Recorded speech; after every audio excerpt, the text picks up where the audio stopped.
Morning class. Good morning sir. आज का जो वीडियो है और आज का जो क्लास होने वाला है वो है 3A का क्वेश्चन नंबर 7 से शुरू करेंगे। इससे पहले हमारे 6 क्वेश्चन हो गए हैं। ठीक है, चलिए क्वेश्चन नंबर 7 देखते हैं। क्वेश्चन नंबर 7 क्या कह रहा है इसको पहले हम समझ लेते हैं। अनुपातों A1/A2, B1/B2 और C1/C2 की तुलना कर ज्ञात कीजिए कि निम्नलिखित समीकरणों के युग्म संगत हैं या असंगत हैं। तो संगत असंगत की जो नियम होते हैं वो लिख लेते हैं पहले। A1/A2 बराबर ना हो किसके, B1/B2 के। ठीक है, तो ये हो जाता है हमारा संगत। अगर ये कंडीशन बनती है तो संगत होता है। अगर ये होता है A1/A2 बराबर B1/B2 बराबर C1/C2, तब भी हमारा क्या होगा, संगत। ठीक है, संगत हो गया। अगली कंडीशन क्या है, A1/A2 बराबर B1/B2 बराबर ना हो C1/C2 के, तो हमारा हो जाता है असंगत। ठीक है, तो ये चीज पता होनी चाहिए आपको। अब हमारे पास समीकरण एक ये है 3x + 2y बराबर 5। तो यहां से A1 निकालते हैं। A1 बराबर 3, B1 बराबर 2 और C1 बराबर -5। अच्छा, -5 क्यों हो गया, क्योंकि हमारा जो रैखिक समीकरण होता है वो A1x + V1y + C होता है बराबर 0। और ये जो C की वैल्यू है ना, इधर रखी हुई है समीकरण में। जब इधर रखी है, जब इसको हम इधर लाएंगे तो ये माइनस की हो जाएगी। Yes sir. ठीक है, इसी तरह से हम A2 बराबर कितना हो जाएगा, 2 और B1 बराबर -3 और C1 बराबर -7। बिल्कुल। अब हम क्या करेंगे, जो हमारा ये कंडीशन होती है संगत असंगत की, ठीक है, अनुपातों में इसको हम क्या करेंगे, रख देंगे। चलिए अनुपातों में हम मान रखते हैं, तो हमारा हो जाएगा 3/2 बराबर 2/-3। ये देखिए बराबर नहीं है, तो ये हमारा क्या हो जाएगा, संगत। अगला देखते हैं इसी तरह से 2/4 बराबर -3/-6 बराबर -9/-8। ये देखिए 3 एकन 3, 3 दूनी 6, 2 एकन 2, 2 दूनी 4। तो 1/2 बराबर 1/2 बराबर नहीं होता है 9/8 के। ठीक है, तो ये बराबर नहीं है, तो इस स्थिति में क्या होता था, असंगत। क्या है, असंगत। ठीक है, तो ये हमारा क्या हो गया, असंगत। आगे हम देखेंगे इसको। आगे हमारा ये क्या कह रहा है, 3/2 बटे क्या हो जाएगा, 9। ठीक है, बराबर 5/3 बटा -10 बराबर 7/14। ये दोनों माइनस के हैं, तो माइनस से माइनस खत्म हो जाएगा। अब इसमें क्या होगा, इसका हर बना लेते हैं 1 और इनका हम कर देते हैं गुणा। पहले का चौथा और दूसरे का तीसरा, इस तरह से गुणा कर देंगे। तो हमारा बन जाएगा क्या, 3 एकन 3, 9 दूनी 18 बराबर ये हो जाएगा 5 एकन 5 और 10 तियां 30 बराबर 7/14। 3 छक्के 18, 5 छक्के 30, 7 दूनी 14। तो अब ध्यान दीजिए यहाँ पर 1/6 बराबर 1/6 बराबर नहीं है 1/2 के। तो ये भी हमारा कैसा हो गया, असंगत। ठीक है, ये हमारा हो गया असंगत। अब बचा हुआ है हमारा चौथा वाला। अब इसको देखते हैं। चलिए लास्ट देखते हैं। लास्ट है 5/10, वो भी है माइनस का। आगे बराबर -3/6 बराबर 11/-+का है 22 है, तो सभी माइनस में कोई दिक्कत नहीं। 5 एकन 5, 5 दूनी 10, 3 एकन 3 दूनी 6, 11 एकन 11 दूनी। तो क्या हो गया कुल मिला के 1/2 माइनस का बराबर माइनस का 1/2 बराबर माइनस का 1/2, यानी कि ये तीनों बराबर हैं, तो इसका मतलब हमारा क्या हो जाएगा? संगत होगा। ठीक है, क्या हो जाएगा? संगत होगा। चलिए बढ़ते हैं अगले क्वेश्चन की तरफ। अगला क्वेश्चन हमारा क्या कह रहा है, इसको समझते हैं। और जितने भी क्वेश्चन हैं सभी लोग इनको कम से कम 2-2 बार लगाएं, क्योंकि जब तक हम इनका प्रैक्टिस नहीं करेंगे तब तक हमारे समझ में आने वाला भी नहीं है। चलिए देखते हैं अगला क्वेश्चन है क्वेश्चन नंबर 8, एक आयताकार बाग। तो आयत कैसा होता है पहले समझते हैं। देखिए, जिसकी चारों भुजाएं बराबर हो वो कहलाता है वर्ग। वर्ग कब कहलाता है? भुजाएं ही बराबर होंगी तब नहीं कहलाएगा, इनके विकर्ण भी बराबर होने चाहिए। विकर्ण अगर बराबर हैं, वर्ग जब ही होता है जब विकर्ण क्या हो? बराबर हो। विकर्ण अगर बराबर हैं तो वो वर्ग कहलाएगा। ठीक है, नहीं तो कैसा भी चतुर्भुज हो सकता है। अगर हम बात करें यहाँ पर आयताकार है ना, लिखा है आयताकार, तो आयत फिर कैसा होगा? जिसकी लंबाई यानी कि आमने सामने की भुजाएं क्या हो? बराबर हो। आमने सामने की भुजाएं क्या हो? देखिए, ये और ये इसके बराबर है, ये इसके बराबर है, तो ये क्या वर्ग हो गया? अभी हम नहीं कह सकते, जब तक इनका विकर्ण बराबर नहीं होगा तब तक ये आयत नहीं होगा। अब ये आयत बन गया। तो इसमें बोला गया है एक आयताकार बाग। तो इस तरह का एक बाग है, ठीक, जिसकी लंबाई चौड़ाई से 4 मीटर अधिक है। चौड़ाई से तुलना की गई है लंबाई की, चौड़ाई से 4 मीटर अधिक है। क्या अधिक है? लंबाई। तो तुलना किससे की गई है? चौड़ाई से की गई है। और बोला गया का अर्ध परिमाप 36 मीटर है, तो बाग की विमाएं ज्ञात कीजिए। मतलब हमसे लंबाई और चौड़ाई पूछ दी गई है। लंबाई तो हम मान लेंगे, माना चौड़ाई, देखिए चौड़ाई से तुलना की गई है, तो माना चौड़ाई बराबर चौड़ाई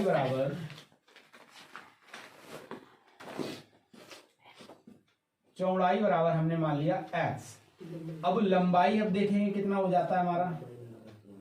लंबाई देखिए चौड़ाई से 4 अधिक है तो +4 कर देंगे। और बोला गया है अर्ध परिमाप 36 मीटर दे रखा है, तो आयत का परिमाप बराबर होता है, अर्ध परिमाप लिख लो चाहे परिमाप, पहले परिमाप देख लो। परिमाप बराबर होता है 2l + v। अब अर्ध बोला गया तो इसमें पहले हम 2 का भाग देंगे, तो क्या हो जाएगा? 2 से 2 खत्म हो जाएगा, तो हो जाएगा l + v। मतलब अर्ध परिमाप जो होता है वो क्या होता है? अर्ध परिमाप बराबर l + v हो जाता है। तो अर्ध परिमाप हमारा दे रखा है 36, तो यहां पर रखेंगे 36 बराबर l दे रखा है हमारा x + 4 और b दे रखा है हमारा x। ठीक है, तो अब यहां पर देखिए 2x हो गया, 2x + 4 बराबर 36। तो 4 जब उधर जाएगा तो कितना रह जाएगा? 2x बराबर 36 - 4 बराबर 32। तो 2x बराबर 32 हो गया। अब 2 से काट दो, 2 × 1 = 2, 2 × 6 = 12, यानी कि x बराबर आ गया हमारा 16। अब x हमने माना क्या था? चौड़ाई। तो चौड़ाई बराबर हमारी कितनी आ गई? चौड़ाई बराबर हम लिखेंगे चौड़ाई बराबर 16। अब हमें निकालना क्या है? लंबाई। तो लंबाई बराबर कितना हो जाएगा? 16 + 4 बराबर 20। अब ये किसमें दे रखा है? मीटर में दिया था ना, तो ये 16 मीटर और इधर होगा 20 मीटर, लंबाई 20 मीटर। ठीक, इस तरह से क्वेश्चन नंबर 8 लग गया है। तो अब हम देखेंगे अगला क्वेश्चन। अगला क्वेश्चन क्या कहता है इसको पहले समझते हैं। चलिए देखिए अगला क्वेश्चन क्या कह रहा है, इसको समझे पहले। एक रैखिक समीकरण 2x + 3y - 8 बराबर 0। ठीक है, एक रैखिक समीकरण एक दिया हुआ है। यहाँ पर कितना रैखिक समीकरण दिए हुए हैं? यहाँ पर सिर्फ एक रैखिक समीकरण दिया गया है। ठीक है, अब यहां पर हमें क्या करना है? दूसरा रैखिक समीकरण बनाना है। अपनी तरफ से कोई दूसरा रैखिक समीकरण तैयार करना है। देखो समझो पहले सवाल, 2 चरों में एक ऐसी और रैखिक समीकरण लिखिए ताकि प्राप्त युग्म का ज्यामितीय निरूपण जैसा कि यहाँ पर 3 सवाल पूछे गए हैं। मतलब एक समीकरण ये दिया गया है, हमसे पूछा गया है दूसरा जो रैखिक समीकरण होता है वो। तो इसको बनाने के लिए हमें क्या करना है, हम वही अनुपात जो हमने अभी सीखा था A1/A2 बराबर B1/B2 नहीं है। तो ये क्या होता था, रेखाएं कैसी होती थी, प्रच्छेद करती थी या संपाती थी या समांतर थी, क्या होती थी, प्रतिच्छेद। प्रतिच्छेद मतलब एक दूसरे को काटती है। अगर यही A1/A2 बराबर B1/B2 और बराबर C1/C2 होता तो संपाती। कैसा होता था, संपाती। संपाती। और अगर ये बराबर ना हो, B1/B2 बराबर नहीं है C1/C2 और इधर A1/A2 बराबर है, तब क्या होती हैं, समांतर। ठीक। तो अब हमारे पास एक रैखिक समीकरण दिया हुआ है, यानी कि ऊपर वाला दिया हुआ है, अनुपात में ऊपर वाला दिया गया है, A1 V1 C1 दिया है और A2 V2 C2 ये हमें ज्ञात करना है। चलिए लिखते हैं पहला समीकरण। तो सबसे पहले पहली कंडीशन है, जब रेखाएं क्या करें, प्रतिच्छेद करें। तो पहला समीकरण तो यही हमारा 2x + 3y - 8 बराबर 0। समीकरण एक ये है। दूसरा अपनी तरफ से बनाना, ये जरूरी नहीं कि आंसर शीट में जैसा है वैसा ही हमें प्राप्त हो, कोई जरूरत नहीं है। तो हम क्या करेंगे, मतलब पहला बराबर, मतलब पहला जो है वो दूसरे के बराबर ना हो, पहला अनुपात जो है वो दूसरे अनुपात के बराबर ना हो, ये याद रखना होता है। तो हम यहां पर रखेंगे 2x + 4y - 8 रख दो, क्या दिक्कत है, वो बन गया दूसरा समीकरण। तो ये क्या करेगा, रेखा यहाँ पर क्या होंगी, प्रतिच्छेद करेंगी, क्योंकि ये 2/2 3/4 हो गया। तो पहला और दूसरा बराबर है, नहीं बराबर है। आगे देखिए, दूसरा है समांतर हो, समान अंतर पर चलें, यानी कि A1 और B1 बराबर हो, जबकि C जो है ना, C वाला, C का अनुपात बराबर ना हो।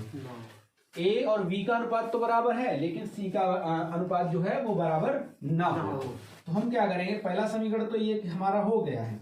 अब दूसरे सवाल के लिए दूसरा समीकरण अब हम लोग तैयार कर रहे हैं। तो इस शुरुआत में तो बराबर हो, तो यहां पर हम लिख सकते हैं 4x लिख दो + 6y लिख दो और यहां पर कर दो प्लस का 7 बराबर 0। कुछ भी कर सकते हो, 7 कर दो, 9 कर दो, कुछ भी कर दो, 7 9 11 12 कुछ भी कर सकते हो। ठीक है। तो इस तरह से ये हमारा क्या हो गया, दूसरे क्वेश्चन का दूसरा समीकरण बन गया।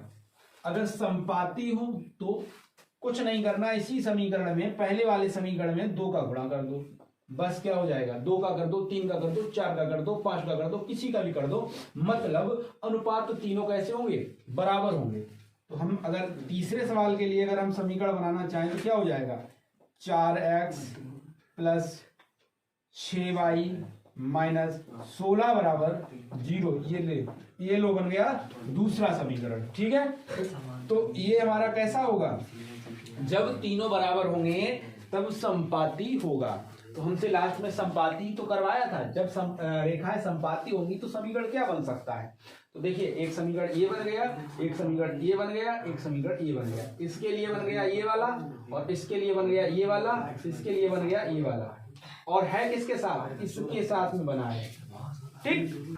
तो इस तरह से ये सवाल हो गया है। अब बढ़ेंगे अगले क्वेश्चन की तरफ। चलिए, अगला क्वेश्चन है, थोड़ा लंबा है, कोई नहीं, बनाते हैं इसको। समीकरणों x - y + 1 बराबर 0, 3x + 2y - बराबर 0 का ग्राफ खींचिए। क्या खींचना, ग्राफ खींचना है। और इनके माध्यम से x अक्ष पर क्या बनेगा, एक त्रिभुज बनेगा, और उस त्रिभुज के हमें निर्देशांक भी लिखने होंगे।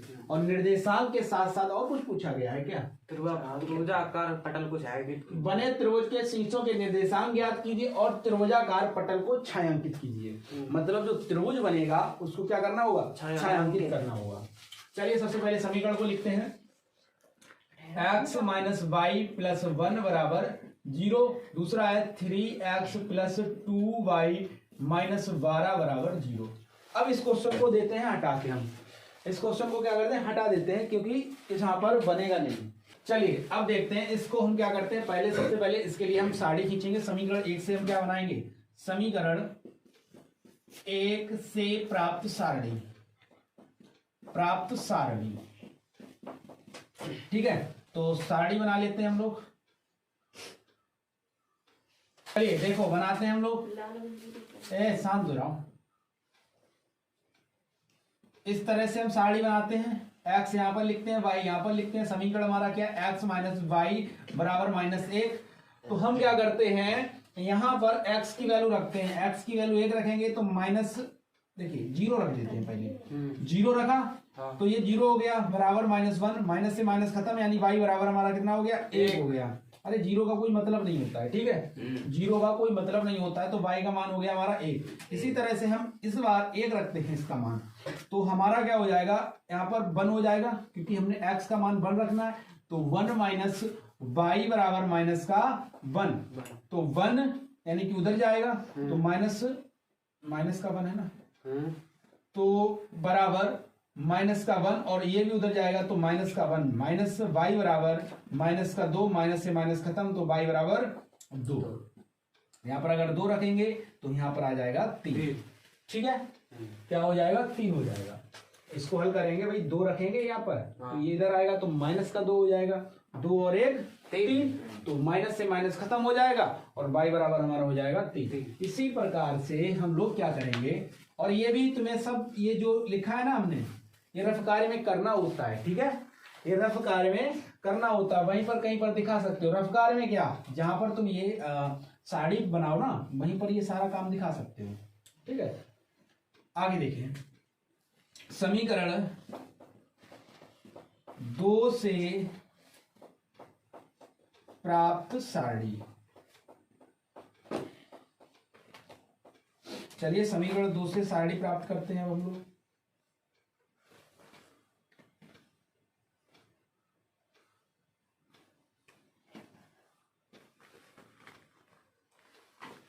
x बाई, समीकरण क्या है, 3x प्लस 2y माइनस 12 बराबर 0।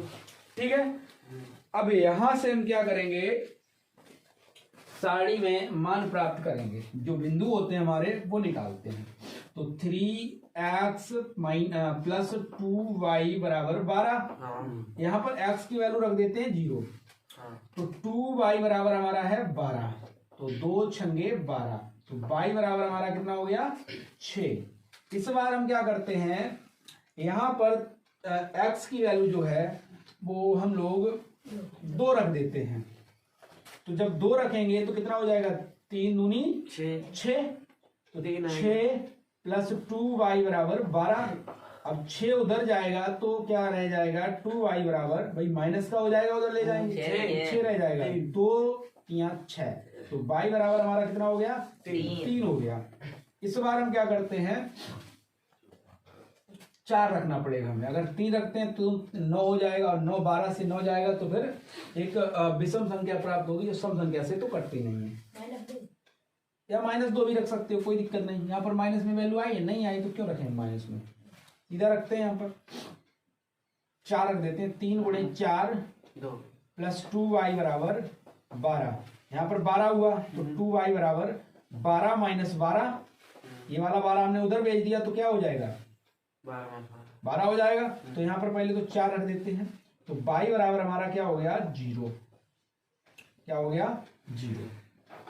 तो इस तरह से हमारा क्या बन गया, सारणी बन गई है। समीकरण 1 से भी बन गई और समीकरण 2 से भी बन गई।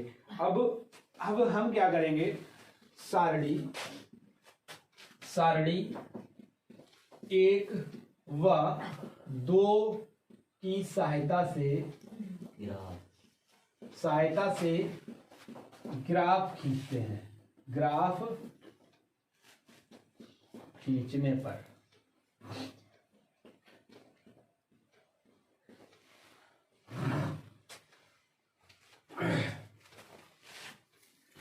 यहां पर देखो कोई वैल्यू माइनस में नहीं है, तो अब हम क्या करेंगे, इधर जगह काफी ज्यादा मिल जाए तो इसके लिए हम इधर से बनाना शुरू करते हैं, बिल्कुल साइड से।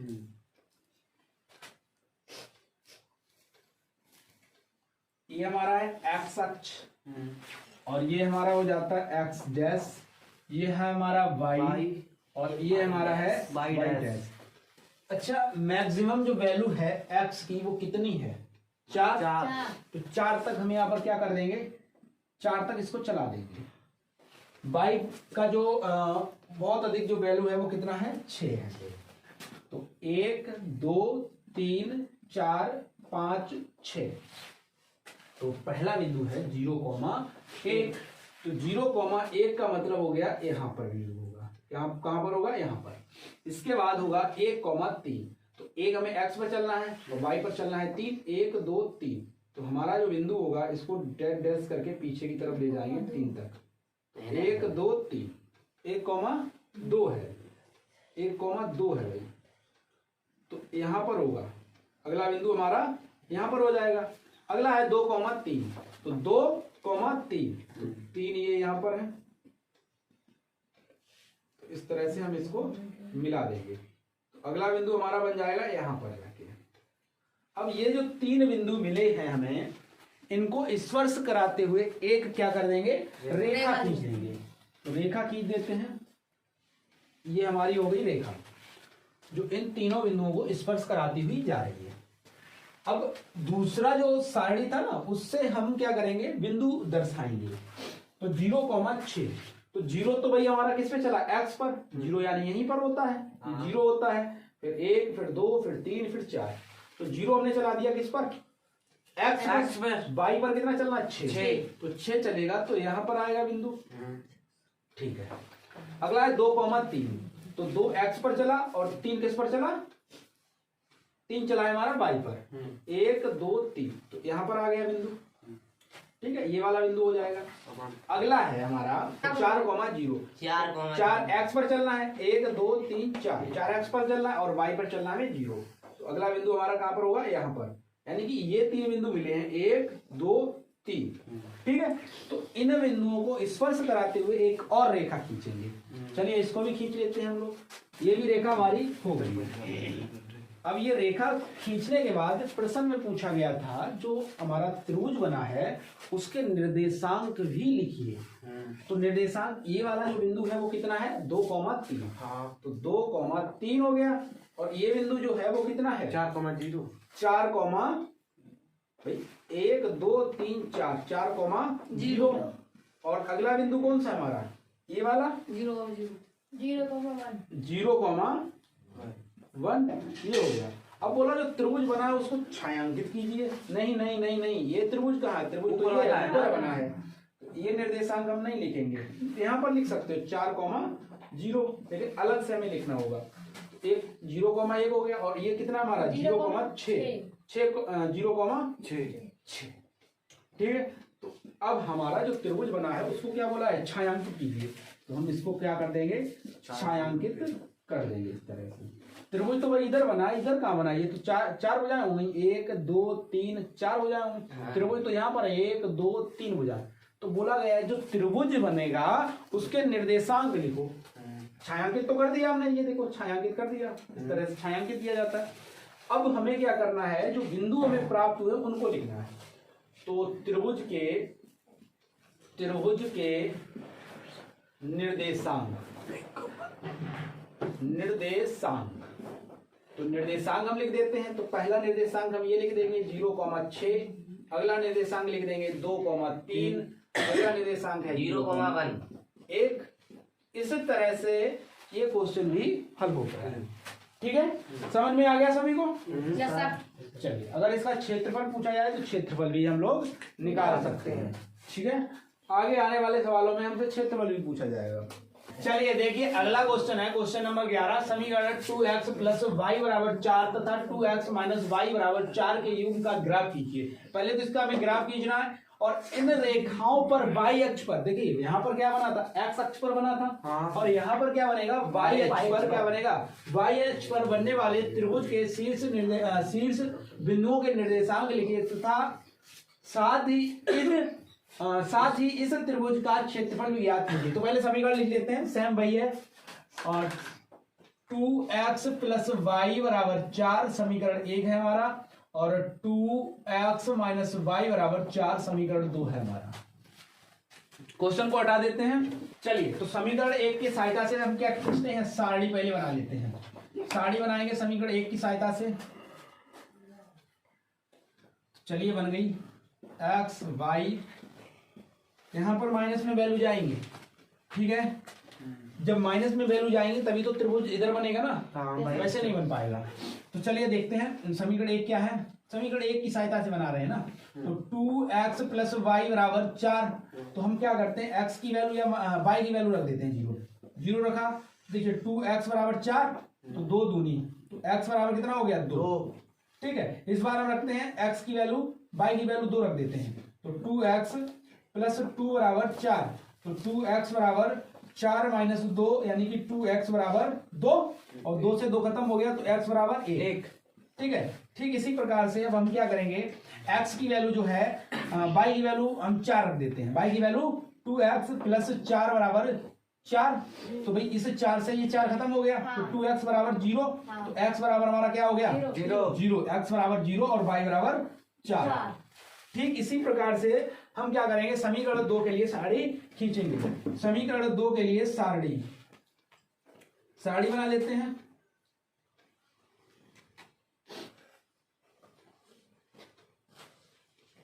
एक्स वाई समीकरण क्या हमारा 2x माइनस वाई बराबर 4। यहां पर माइनस का है वाई, ठीक है। तो x का रखें या y का, चलो y का इसमें भी रख लेते हैं, जैसा यहाँ पर रखा वैसा ही सेम रख लेते हैं। तो y का सबसे पहले हमने 0 रखा था, तो y का 0 रखेंगे तो क्या हो जाएगा 2x बराबर 2। ये तो 0 हो गया, इसका काम खत्म। अगली बार हमने क्या रखा था 2 रखा था, चलो यहाँ पर भी 2 रख लेते हैं। 2x माइनस 2 बराबर 4, तो 2x बराबर 4 माइनस 2 प्लस 2x बराबर 6, 2 3 6, 3 हो गया। तो x अक्ष पर ही बन रहा है। चलिए अभी देखते हैं क्या बनता है त्रिभुज। इस बार क्या रखते हैं हम लोग, 4 रखा तो 4 हम भी ले लेते हैं। 4 उधर जाएगा तो 8 हो जाएगा, तो 2 चौक 8, तो 4 4 हो गया। अब यहाँ पर हम क्या करते हैं, यहाँ पर खींच लेते हैं हम लोग। देखिए सभी मान जो है धनात्मक में है, जितने भी बिंदु हैं धनात्मक है। अब किस तरह से हम खींच लें, कोई दिक्कत। मैक्सिमम वैल्यू यहाँ पर कितनी है x की 4, 1 2 3 4 और y की 4, तो 1 2 3 4, ठीक है। तो पहला बिंदु हमारा क्या है 2, 0। x पर हमें कितना चलना है 2, और y बिंदु 0 चलना था हमें, ठीक है। तो हमारा क्या हो गया, ये बिंदु 0, 2, 0 क्या हो गया 2, 0। अगला क्या है 1, 2। 1 चलना है x पर और 2 चलना है हमें y पर। तो हमारा ये देखिए इस तरह से हम क्या करेंगे, y पर 2 चलाना 1 2, तो इसको हम मिला लेंगे। तो अगला बिंदु हमारा ये हो गया, ठीक है। अगला है 0, 4। x पर हमें 0 चलना है, ठीक है। इस पर कितना चलना है 0 और y पर चलना है 4, तो ये बिंदु हो जाएगा हमारा। तो इस तरह से इनको स्पर्श कराते हुए एक हम क्या करेंगे रेखा खींच देते हैं। चलिए देखिए, तो हम यहाँ पर एक इनको तीनों बिंदुओं को स्पर्श कराते हुए एक रेखा खींचिए, ठीक है। अगला जो सारणी हमने प्राप्त किया था उसकी सहायता से जो भी उसमें बिंदु प्राप्त हुए हैं वो बिंदु हम क्या करेंगे इस सारणी के अंदर रखेंगे।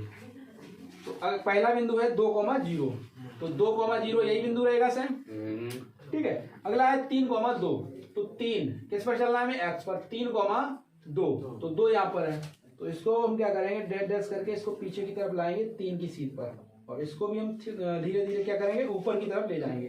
तो ये बिंदु बन गया हमारा। तो ये बिंदु कितना हमारा 3, 2। ये हमारा बिंदु कितना था 1, 2, और ये था 0, 4। अगला बिंदु हमारा 4, 4, तो 4 ये यहाँ पर है और 4 यहाँ पर है। चलिए इनको पीछे लेते हैं। अगला बिंदु हमारा बन गया यहाँ पर। इन तीनों बिंदुओं को स्पर्श कराते हुए एक रेखा खींच देंगे। इस तरह से ये रेखा खींच गई है। अब हमें देखना है त्रिभुज किधर है, क्यों भाई त्रिभुज भी तो देखना है। तो त्रिभुज हमारा ये बन रहा है। तो यहाँ पर देखिए ये जो लंबाई है कितनी है 1 2 3 4, ये कितना है 4, और इधर देखिए ये कितना 1 2, ये है 2। तो सूत्र होता है त्रिभुज का सूत्र होता है 1/2 और होता है आधार गुणे ऊंचाई। तो देखिए इसका हमें क्या निकालना है क्षेत्रफल निकालना है, किसका इधर वाले का। ये जो त्रिभुज बना है इसका क्षेत्रफल निकालना है। तो हमारा 1/2 आधार हमारा कितना है 2 है और ऊंचाई जो हमारी है वो 4 है। चलिए देखिए जो हमारा सवाल था उसमें बोला गया है कि y अक्ष पर, तो y अक्ष पर देखिए तो y अक्ष हमारा ये है तो त्रिभुज इस लाइन को हम क्या करेंगे, थोड़ा पीछे की तरफ लेंगे इस तरह से, और यहां पर कहीं पर आकर ये क्या बनेगा, एक बिंदु बनेगा जाके। ठीक है, तो यहां पर जो बिंदु बनेगा जाके वो कहां पर बन रहा है, तो ये जो रेखा है वो कौन सी रेखा है हमारी, समीकरण 2 वाली रेखा है, ये वाली। हाँ, ये वाली जो है, ये वाली रेखा है। तो यहां पर y की कौन सी वैल्यू रखी जाएगी, यहां पर देखिए, ध्यान दीजिए थोड़ा। 2x माइनस वाई बराबर 4 है। ठीक, x की वैल्यू हमारा यहाँ पर क्या होना चाहिए, 0 होना चाहिए, क्योंकि यहाँ पर 0 है x की वैल्यू। यहाँ पर देखिए, यहाँ पर जो है x पर कितना चला है, 0 चला है, तो x की वैल्यू रखेंगे हम 0। तो यहाँ पर ये तो 0 हो गया, माइनस वाई बराबर 4, तो ये 0 माइनस वाई बराबर 4, तो y बराबर हमारा कितना हो गया, -4। ये बिंदु हमारा हो जाएगा 0, -4। तो निर्देशांक पहले हमसे पूछे गए थे, तो निर्देशांक हम सबसे पहले लिख ले रहे हैं त्रिभुज के। तो त्रिभुज के निर्देशांक, त्रिभुज तो हमारा कितना बन गया, ये बना जाके, है ना, ये त्रिभुज बन गया। तो त्रिभुज ये बन गया है, इसको अगर छायांकित करने के लिए बोला जाए तो छायांकित कर दीजिए। अब हमसे पहले निर्देशांक पूछे गए, तो निर्देशांक लिखेंगे, तो निर्देशांक है 0,4, और अगला निर्देशांक है 2,0, और अगला निर्देशांक है 0,-4। अब हमसे पूछा गया है इसका क्षेत्रफल, तो क्षेत्रफल निकालने के लिए हम पहले ऊपर का निकाल लेते हैं, बाद में हम नीचे का निकाल लेंगे। तो सबसे पहले ऊपर का निकालेंगे, तो सूत्र होता है 1/2 आधार गुणे ऊंचाई, ये होता है। तो पहले ऊपर वाला का निकाल रहे हैं ना, तो 1/2 गुणे आधार कितना हमारा 2 गुणे ऊंचाई हमारी कितनी है 4, तो ये हमारा 2 से 2 खत्म हो गया, तो कितना हो गया 4 हो गया। आगे देखिए, इधर ये त्रिभुज और बन रहा है, तो इसमें भी हम 1/2 लगाएंगे। आधार हमारा कितना है 2, और ऊंचाई इधर कितनी है 4, तो 2 से 2 खत्म, तो कितना हो गया 4, यानी कि 4 इसका 4 इसका, तो कुल क्षेत्रफल कितना हो गया, कुल क्षेत्रफल बराबर हमारा कितना हो गया 4 + 4 बराबर 8 वर्ग इकाई। ठीक है, अगर इसका एक बार में निकालना चाहो तो एक बार में भी निकाल सकते हो। चलिए, अब अगली क्लास कल होगी।